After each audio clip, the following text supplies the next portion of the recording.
Pawn shop owners, what was the most illegal thing a customer had brought to your shop?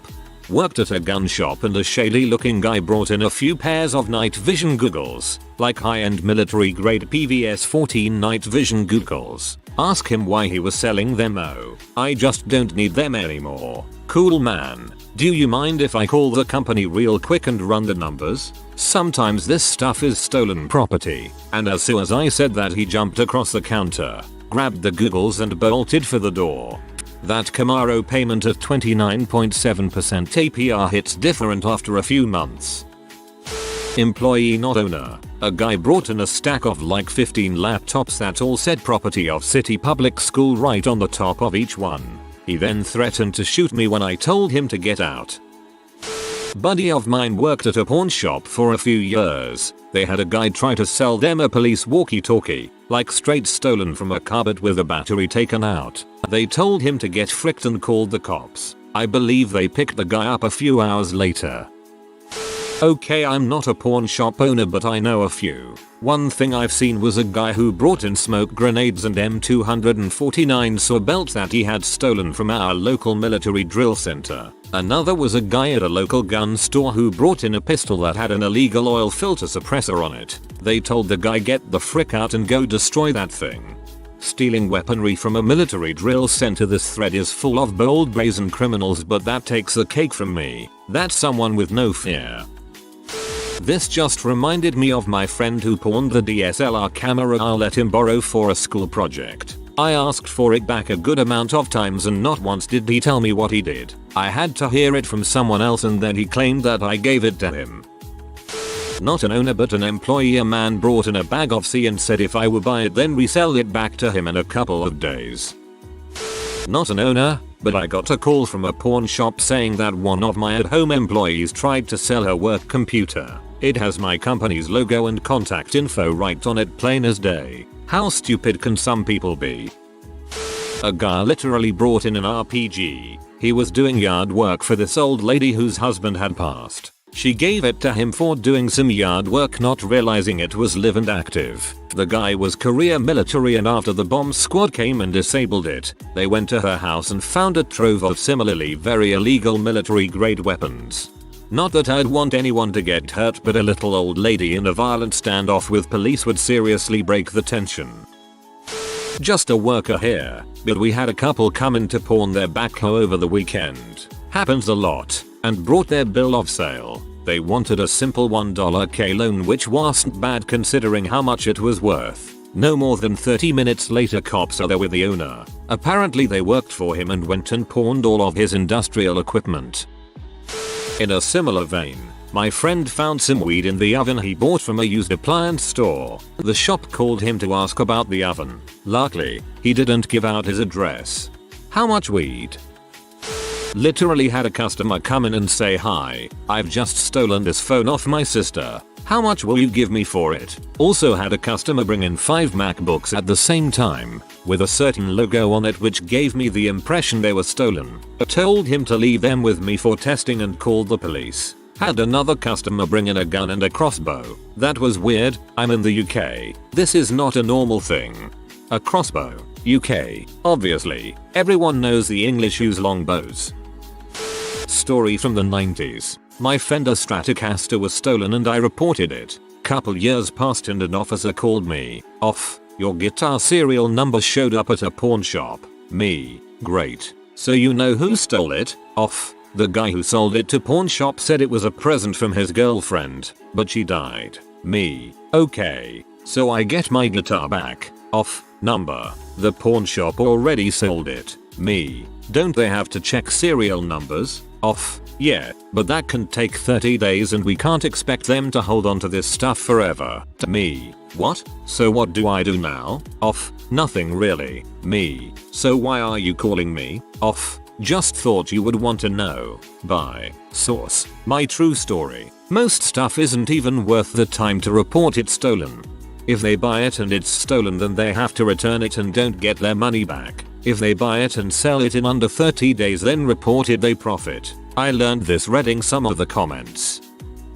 You always gotta look out for the people bringing in a crap ton of brand spanking new tools or electronics. Over time you learn to read people based on their appearance, behavior, and personal information. An experienced pawnbroker can almost always immediately sleuth out whether they're stolen or not. In these cases, they usually are. I've never had someone intentionally bring in illicit items, but it's important to check pockets and compartments on cases and similar things. It's not unheard of for some eclectic customer to forget about a little baggie of weed they'd stashed. One guy paid off his loan with cash, and there was a thin layer of white residue coating it. First time I'd seen that one. Not illegal, but toward the beginning of the coronavirus outbreak, some wisecrack nutcase did try to sell us disinfectant. Funny but also annoying.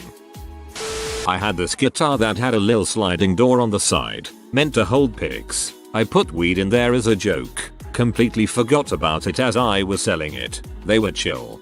You could put your weed in there. I didn't work there but was there at the time. A guy brings in a dead duck, which hunting is illegal in my area, and also why just why? Come on, Dwight, we talked about this. No dead animals in the office. So I'm not an owner and I wouldn't call this illegal per se, but I feel like I have to share this. A friend of mine owns a pawn shop, and one day a dude walks in with a cardboard box filled to the top with his own crap. He claims that it's magic and my friend cuts him off right there and kicks him out. As he is walking out he drops the box on accident, gets all of his crap on the floor, sees the mess he's made, stares at the horrid pile of crap for a couple of seconds, and runs out of the shop. My friend never got his name, and never saw him again. The smell would proceed to linger in the shop for a good month after it was cleaned up. When you wrote crap, I presumed you meant stuff, and it was further into the story that my understanding changed. I would like to go back a few minutes, and not keep reading. Not a pawn shop owner, but was in the pawn shop when this happened. Someone brought in a wheelchair with the tag for the local hospital on the back. Example, property of somewhere hospital. The pawn shop owner told them to leave it and get out. They did, and he called the non-emergency line. The police came and picked it up and took it back to the hospital, or that's what they said they were doing. Friend of mine owns a shop. One day a woman walks in and asks if there was a female employee she could talk to. No problem, it's a family shop and his 18-year-old daughter comes out to help her. She asks to go out to her car, where she opens the trunk. Whole thing is packed with sex toys, bondage crap, outfits, and a big box of dildos. Woman says her sister who recently passed away sold the stuff at parties and she had no idea what to do with it. Not illegal, but hilarious. I used to work at a paw store. A shady guy brought in a tiger skull. I don't remember if it was illegal or not, but the owner was yelling at him. He kept coming back brining animal skin and skulls. I think the police drug busted his house, from what the owner told me. A friend of mine owns a rather unique store, not a pawn shop, but he sells a lot of authentic medieval weaponry, armor, clothing and similar. While I was there, a young couple decided his shop was the place to sell a few old SS daggers, belts, flags and other Nazi memorabilia. Solid logic, except for one thing. We are in Germany. Here the state kind of frowns upon owning or selling this kind of stuff. They could have donated it to any museum and would have had no issue with the law whatsoever. I mean, it was not their fault they found it, right? But they figured that if grandpa was a Nazi, he could at least help with the funds for the renovations and decided cash was better than being named in a museum leaflet. My friend was mostly insulted by the idea that just because he owns a medieval store and sells historic weapons, he must know a Nazi collector that would pay cash, but that was the end of it. He told them to get out and donate it, or if they insist on selling it, to ship it to the US. More money from history buffs, or at least not one happy little German Nazi with a new happy stabby toy. I never thought about how Germany treats stuff like that. That's very interesting.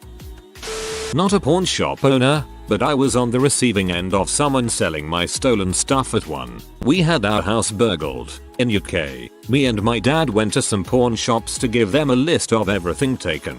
Whilst we were in there, someone comes up to counter and starts unloading a bunch of stuff they want to pawn. It was our stuff. We got in a major incident inside the shop. The butthole manager of cash converters was saying it's nothing to do with me. Take it all outside the shop. Sorry buddy, but when you're happy to buy a camera full of someone else's family photos, a laptop, and a bunch of other electronics from 2 junkies who look like they're homeless. No teeth, obvious signs of drug abuse etc. Then it's absolutely 100% your problem to deal with. Police called. Junkies charged with handling stolen goods. I got charged with assault. That was later dropped. Nobody charged with the actual burglary, so no real punishments for anyone involved. We had one of those stores got shut down pretty quick as everything they managed to buy was a stolen item. An MP40, not actually me, but my significant other. He manages a store owned by a national chain. Brought in on porn, and as with all neat things he was just waiting for the loan to drop. After 30 days of non-payment, item goes out for sale. At this point he could purchase it. Now I'm not a huge gun historian, but I know the era and style and had to ask, that gun is super rare if it's not full auto. When a gun is taken in on loan, the gun is run, not the person. So our state's Bureau of Investigation was notified of its existence. Not only is a federal stamp for automatic weapon expensive AF, it's also difficult to obtain, so he was no longer going to purchase it. And it's a good thing because shortly after the gun was seized by ATF, which is when we found out the actual worth, $10 00020 000. Original owner brought it back as a war trophy. Son is the one who got a loan for like $200, but it was never registered, so it was contraband. It's only worth that much if it's a legally transferable machine gun. Even the shittiest legal machine gun is worth thousands, and the more desirable ones, even with no real historical significance, can sell for $10k plus, just due to the artificial scarcity created by the gun control laws. I don't like pawn shops. My buddy had his surfboard stolen. A few weeks later he found his board in a pawn shop. My buddy approached the staff and said it was his and it had been stolen. The staff then told him he had to buy the board if he wanted it back. The police were called because the board was reported stolen. Upon the arrival of the police, my buddy learned that he still had to buy the board if he wanted it back and then file a claim with the state to get his money back. Why does the state cover pawn shops selling stolen goods? That's bull crap. He can file a report to get the surfboard back without first buying it. Employee here, not an owner. But I don't know if it's necessarily illegal, but one time a guy brought me a handful of human teeth with bloody roots and gold filings. He wanted me to extract the gold. I said no thanks bro. I run a coin business. I will happily buy gold capped teeth. Gold is gold. Typically come from someone whose family member was a dentist and left them their estate. Really nice old looking farmer man walks in with a shotgun with a barrel with alright too short. Long story short, boss bought it off of him and immediately called the local PD to tell them. Cop asked if you could just remove the barrel and dispose of it as it was too much paperwork and hassle to come down and get it. Local PD are a freaking joke. Or I'll arrest you for possessing it. A TV was stolen from my dad's office and sold to a pawn shop. Pawn America, La Crosse WI. This had been happening with yard decorations and our neighbors told us what pawn shop to look at. Sure enough, it showed up, and at first the manager would not provide any info or even cared that we thought it was stolen. My dad then offered to buy it and requested that the TV be plugged in to check for defects. It worked just fine and my dad said he will take it, but then pulled the remote out his pocket that the thief didn't take and turned the TV off, proving it was his. The manager then had to call and report this. Turns out accepting a TV without a remote is a red flag that he missed in this case. The manager quit, but the general belief was he knew most of the stuff he was selling was stolen, but he fudged paperwork to keep the thief's identity a secret. My dad put him in his place and humiliated him in the most simple way for being a lying frick. Not a pawn shop owner or employee, but a block away from my high school was a pawn shop. It was announced that everyone in the entire school was going to get a Chromebook to do school work. On the first day that we got the Chromebooks, it was rumored that multiple people had brought them to the pawn shop to make a quick buck. I asked one of my teachers who was in charge of all the Chromebook repairs about this later, and he said that only one student had actually done it that he knew of, and he had used the money to buy weed.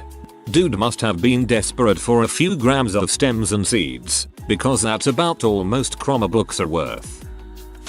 My dad's friend works at a pawn shop in a crappy area and has had some crazy crap come in. Mostly stolen guns and tools, but the story he likes to tell is when a homeless guy tried to sell a sawed-off shotgun covered in tape. They called the cops and the guy tells them he found it in the park. Employee, not an owner. Not really illegal in itself, but probably the most contact with law enforcement I've had. I live in the UK where we have to put the serial numbers of any technology through a police check before paying the customer. We put it in and it flagged as wanted by the police. Within 10 minutes the police were there and asking us to hand the phone over and to talk to the guy. We hadn't even gotten through to them yet on the phone. From what I understand, the guy has bought it online a few months back. Unfortunately for him, the phone was wanted in connection to a murder. The look on that poor guy's face. Not an owner and not illegal, but one of the guys who worked at the place told me that someone brought in a frick box. A decent sized box that has a switch on it that turns on a motor inside that has a connection to a dildo included. That's my sex box, and her name is Sony. My time to shine. My house was broken into years back. They stole very particular items. My mom's laptop, which was hidden under the couch, our great grandmother's jewelry and such. My laptop, Wacom pen, tablet and iPad were all sitting on the kitchen table. The only thing they took was my iPad and the pen to my Wacom tablet. They left my laptop and the Wacom pen tablet. Remember these points for later. The cops couldn't find any good prints to run through the database and no one was immediately found as a suspect. Fast forward a few months. My brother, who manages one of the biggest pawn shops in our city, calls me to tell me that some guy just tried to pawn my iPad. The dude hands the iPad to my brother. Brother turns it on and the home screen is set to a picture of me and my nephew.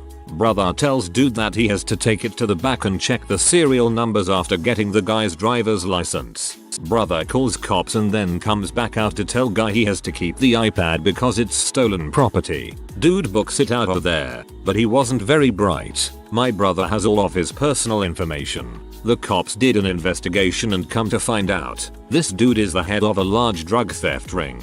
His cronies steal things. They have to give him the stolen goods, then he gives them the drugs. Well, a few more months go by and we find out that our mom's best friend's boyfriend was the guy who had put the hit on our house. He had an oxy problem due to a bad back surgery and a drug dealing doctor. When the doc cut the supply, he turned to other means. It wasn't him that broke in or stole our stuff. However, he knew I used my computer for my job and made sure they left my laptop and stole my mom's. He and his boss, along with multiple other addicts, career thieves, were brought down by my iPad. The cops said they had broken into an estimated 300 plus homes and had stolen millions of dollars in property.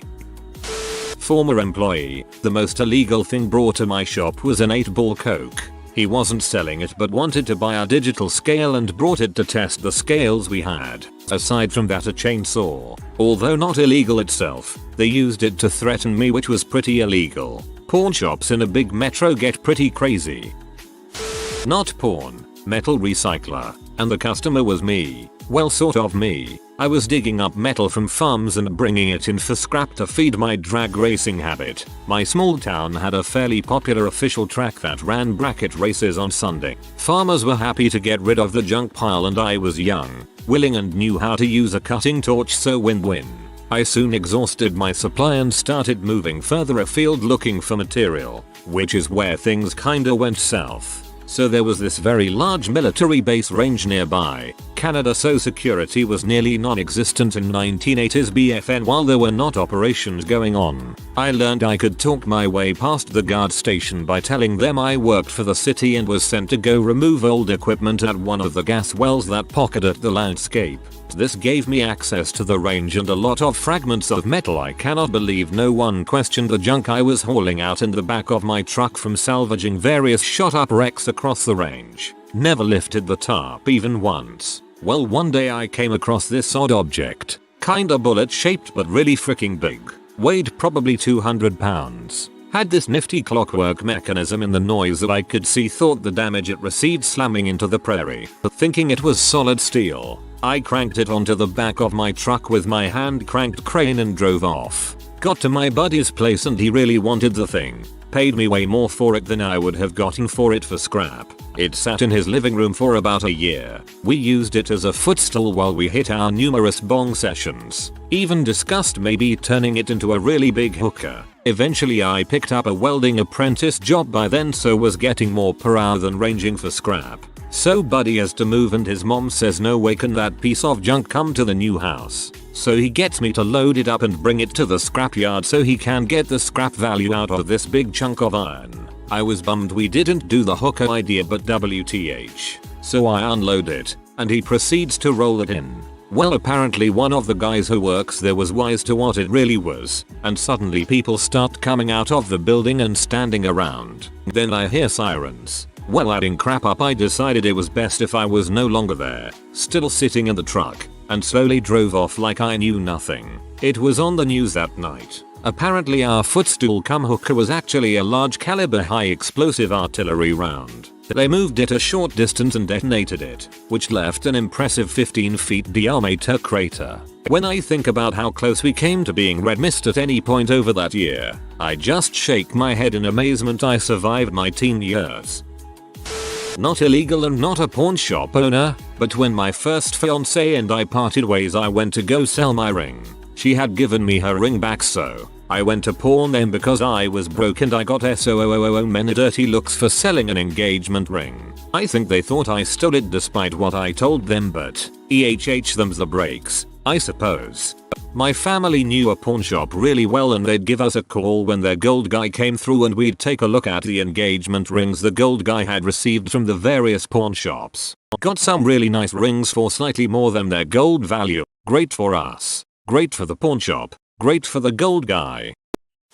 Someone tried to sell a rifle in fricking England. He claimed that it was an air pistol, which is allowed if you keep it locked in a box and have a proper gun license. But we could clearly tell that it was a rifle. Idiot got arrested and landed his butt in prison. I'm not an owner, but I once saw someone try to sell a vintage 1940s concealed firearm to the pawn shop. This was illegal as heck and the owner had to turn him down. One of my friends in high school somehow managed to steal several laptops from cash converters. Got away with it too. That was until they tried to sell one of the laptops they stole back to cash converters the very next week, with the CC sticker and barcode still on the bottom. He was quickly caught and they found his whole stash and he did 100 hours community service. Not an owner, but my friend who works at a pawn shop told me this. One day someone came in with a toxic waste container, like a aluminium, real deal nuclear waste container. They had to call Homeland Security.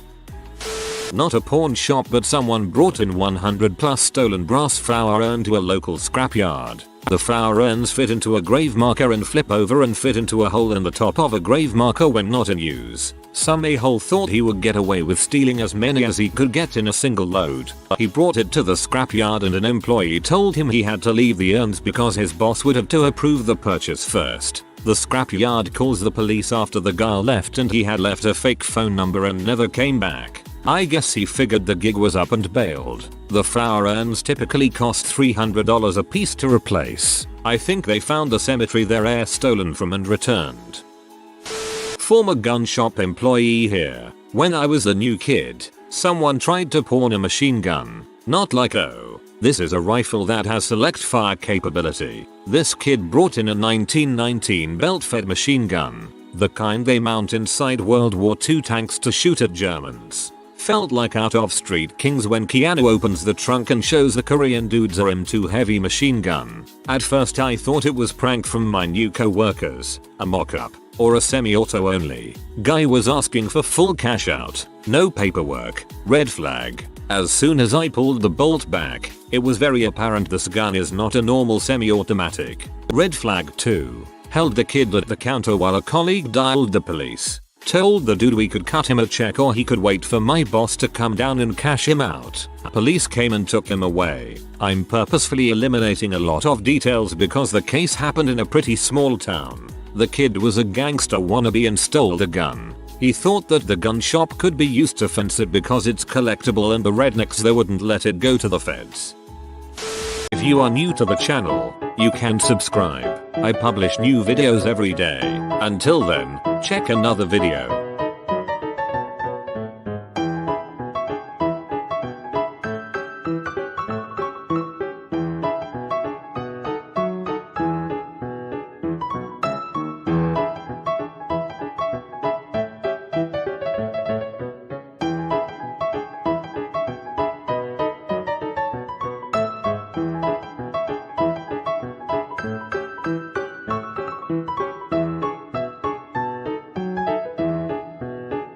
Bye for now.